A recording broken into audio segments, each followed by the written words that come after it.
Hi guys, karong butaga harvest tayo 1,760 watts gikan sa tuwang solar.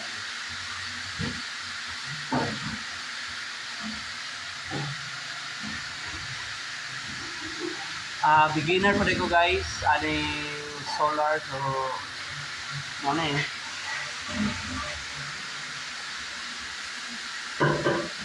Ngayon ito ang setup sa tuwang solar rin as a beginner. So muna guys, ang atuang solar 10 panels sa atuang beginner as a beginner nga na solar. So ano siya, so sa mga ganang magpa-install diha, pwede ra gyud kayo mo contact nako sa akong Facebook, sa akong Messenger, sa akong number para masabutan.